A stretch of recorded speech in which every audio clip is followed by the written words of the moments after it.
Hello and welcome everyone. So this is the second lecture on user defined methods. Okay, so in the first lecture what did we learn? We learned about public static void main string args. What is the exact meaning of each and every word, right? And आपको बता दें कि वो video जो आप देखे, that video I had shot around like 20 days earlier, I think. Yes, maybe, yeah. So after that, today after 20 days I have started preparing videos again. Okay, so and today I am in a good mood and I will be completing the whole chapter of user defined methods and arrays. In these 2 days I have been writing a lot of notes, creating notes for you and doing the videos. Okay, so array और user defined function 2 दिन में मैं ख़त्म कर रहा हूँ videos के through. ठीक है, सो अब आते हैं सबसे पहले एक इम्पॉर्टेंट थ्योरी पार्ट में. ठीक है, इसका थ्योरी है, छोटा सा थ्योरी है. ठीक है, उसको ख़त्म करते हैं.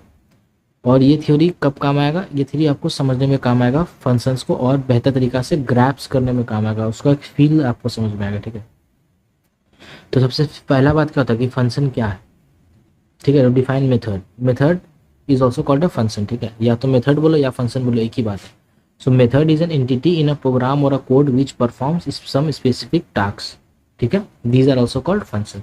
मतलब क्या हुआ कि फंक्शन एक स्पेसिफिक टास्क करता है. जैसे कि हम लोग पहले बनाते थे ना, इनपुट फंक्शन, कैलकुलेट फंक्शन, है ना, डिस्प्ले फंक्शन, इस तरह से ये फंक्शन बनाते थे. इनपुट में क्या करते थे? इनपुट लेते थे. कैलकुलेट में क्या करते थे? कैलकुलेट करते थे. ये हर एक फंक्शन का अपना अपना काम होता है ना, to perform some specific task. जैसे कि मैथ डॉट एसक्यूआरटी फंक्शन है, ये क्या करता है? ये स्क्वायर रूट निकाल के देता है तुमको, स्क्वायरटी फंक्शन है. मैथ डॉट पाव फंक्शन, ये फंक्शन क्या है? जहाँ पर भी दो ब्रैकेट है मतलब वो फंक्शन है. ये क्या करता है? ये पावर दे देता है. तो हर एक फंक्शन में क्या है? एक स्पेसिफिक टास्क होता है. ठीक है, हो गया. उसका कुछ कुछ एडवांटेज होता है क्या कि इसका कोड रीयूजेबिलिटी होता है. मतलब देखो, मैथ डॉट पावर जो है, इसके अंदर जो भी है, इसके अंदर तो कोड लिखा हुआ होगा तब ना इसको पावर कन्वर्ट करके देता है. ठीक है, ऑफलाइन क्लास में हम बताए भी है कि इसके अंदर कोड क्या है. तो जब भी हमको पावर निकालना है किसी भी नंबर का, तो हर बार हम वो एक लंबा सा जो 5-6 लाइन का कोड है वो नहीं लिखते. हम डायरेक्टली क्या करते हैं? इस फंक्शन को बुलाते हैं और ये फंक्शन मेरा ये अंदर का कोड को रन करके इसका पावर दे देता है. इसका मतलब क्या कि कोड को रीयूज कर रहे हैं बार बार, रीयूजेबिलिटी. ठीक है, मेथड से मॉड्यूल्स आता है. मेथड से मॉड्यूल्स आता है. मॉड्यूल्स मतलब, मॉड्यूल्स का तो क्या वो ब्लॉक्स. जैसे कि क्या था, इनपुट फंक्शन बनाए थे, फिर एक कैलकुलेट फंक्शन बनाए थे, फिर एक डिस्प्ले फंक्शन बनाए थे. इनपुट के अंदर सिर्फ इनपुट वाला काम होगा, कैलकुलेट के अंदर कैलकुलेट वाला काम होगा, डिस्प्ले के अंदर डिस्प्ले आएगा.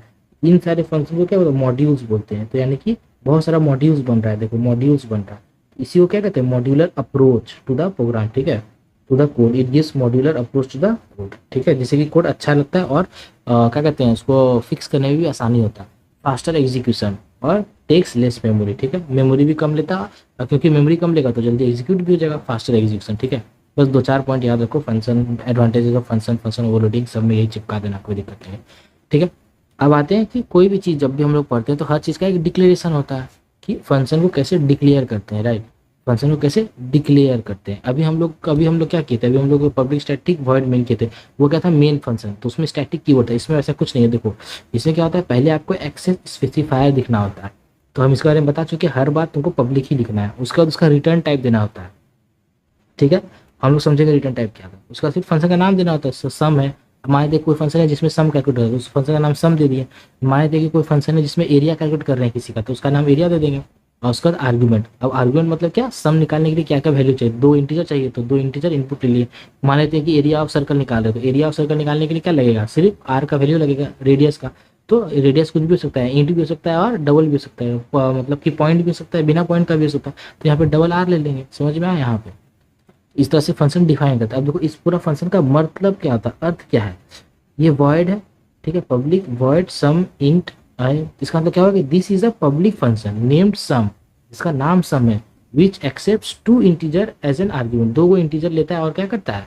उसका सम कैलकुलेट करके कुछ नहीं भेजता. एंड डज नॉट रिटर्न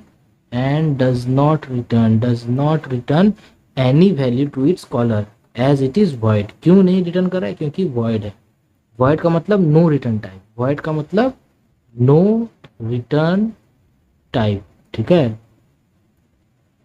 ठीक है, देयरफॉर इट इज वॉइड. ठीक है ना, वॉइड का मतलब क्या होता है कि इसका कोई रिटर्न टाइप नहीं है. ये आंसर इसी के अंदर अभी हम लोग समझेंगे आगे चलकर. ठीक है, ये इसके अंदर कोई रिटर्न टाइप नहीं. ये फंक्शन सिर्फ लिखेंगे लेकिन इसके अंदर हम रिटर्न स्टेटमेंट नहीं लिखेंगे, रिटर्न कीवर्ड वाला चीज़ नहीं लिखेंगे. अभी आगे हम लोग पढ़ने वाले हैं. ठीक है, ये सब अभी छत पे बैठे थे, हवा चल रहा था, सभी लिख रहे थे, बहुत अच्छा से सब लिखा है ये सब सारा चीज़, ठीक है।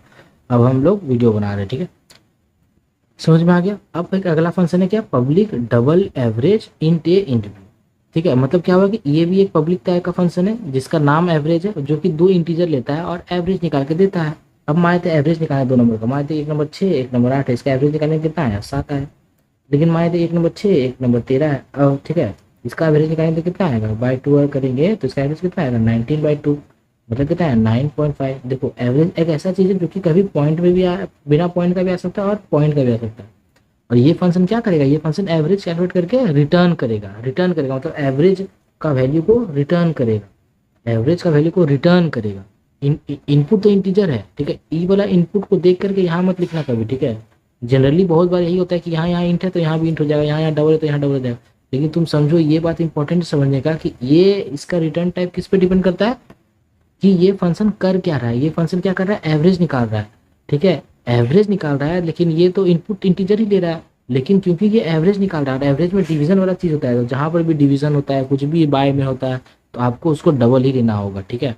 तो उसका रिटर्न टाइप क्या है, डबल, ठीक है। इसका रिटर्न टाइप यानी कि अभी हम लोग क्या सीखेंगे, रिटर्न टाइप किस पे डिपेंड करता है, return type depends on the function the क्या कहते हैं, द फंक्शन द, इसको किस तरह से फ्रेम कर सकते हैं, return type depends on the use of that function, ठीक है, कि वो फंक्शन काम क्या कर रहा है, ठीक है।